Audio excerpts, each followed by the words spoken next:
Menurutnya Indonesia termasuk yang berhasil dijadikan para elit global, Yajuj Majuj, sebagai negara miskin akibat sistem moneter yang tidak adil, yakni riba bank berkah wasilah modal IMF.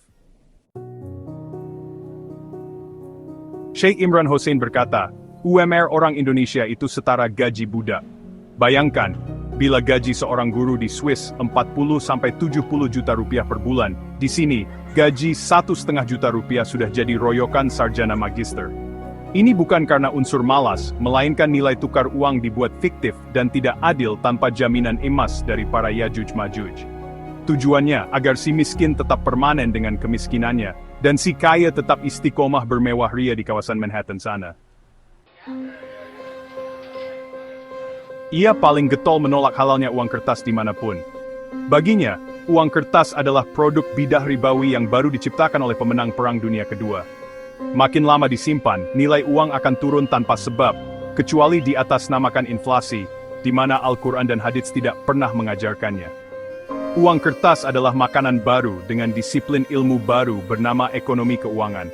Kitab-kitab fikih jelas mumet mencari solusi. Dari sistem keuangan internasional, elit global memanen keringat orang lain budak mereka, tanpa bercocok tanam. Ini yang menurut Imran Hossein sebagai ketidakadilan. Sistem bunga benar-benar membuat manusia di seluruh dunia jadi budak Yajuj Majuj, yang berhasil menyatukan permusuhan teologis abadi antara Yahudi dan Kristen itu, sehingga perbuatan fasad, kerusakan, bisa dijaga oleh kongsi mereka, hingga sekarang. Karena itulah, Syekh Imran Hossein menyerukan pentingnya melakukan transaksi dengan uang dinar emas dan dirham perak, yang terbukti tak akan mengalami inflasi selama 300 tahun, sebagaimana dicontohkan oleh Al-Quran saat menceritakan para pemuda Ashabul Kahfi. Di Indonesia, sistem ini sudah mulai dikenalkan oleh platform tabungan digital bernama Dinaran. Kiai Imran Hossein mengajak kita berpikir, apa yang akan dilakukan oleh negara-negara yang menerapkan uang digital nantinya, bila tiba-tiba jejak digitalnya dihilangkan tiba-tiba oleh tuhan-tuhan teknologi yang servernya berpusat di Yerusalem.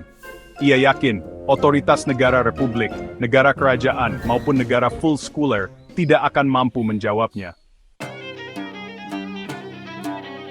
Indonesia disebut Kiai Imran Hossein, sangat bisa mengatasi masalah uang kertas atau uang digital yang mendadak hilang itu kelak. Pasalnya di Jawa, kata dia, orang-orang desa masih terbiasa barter makanan dengan beras bila kehabisan uang. Ngutang ke tetangga tanpa riba juga bisa. Menurutnya, beras dan bahan pokok makanan di Indonesia masih melimpah sampai kapanpun. Dan itu bisa dijadikan alat tukar pengganti uang kertas maupun uang elektronik, yang nilai intrinsik rezekinya ditentukan oleh elit global curang dan culas itu. Padahal, Ar-Razak Allah Subhanahu wa Ta'ala telah menjamin emas dan perak tidak akan lapuk nilai intrinsiknya, hingga bumi ini dibadal dengan jenis bumi dan dimensi lain, akhirat. Dia mengatakan, di akhir zaman, satu-satunya negara yang menurutnya kelak bisa melawan rezim uang kertas adalah Indonesia. Dalam penelitiannya, negara dengan kekayaan emas melimpah adalah yang memiliki gunung-gunung tinggi. Katanya, emas di akhir zaman akan muncul dari semburan banyak gunung, akibat gempa tektonik, barangkali, dan Indonesia memenuhi unsur sebagai negara penuh gunung itu. Meski ada potensi kekayaan emas di akhir zaman, Imran tetap mengingatkan, Imam Mahdi tidak muncul dari Indonesia, sebagaimana optimisme umat kiamat Nusantara yang heroik itu.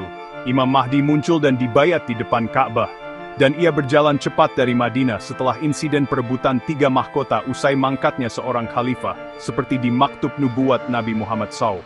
Entah kapan, wallahu alam.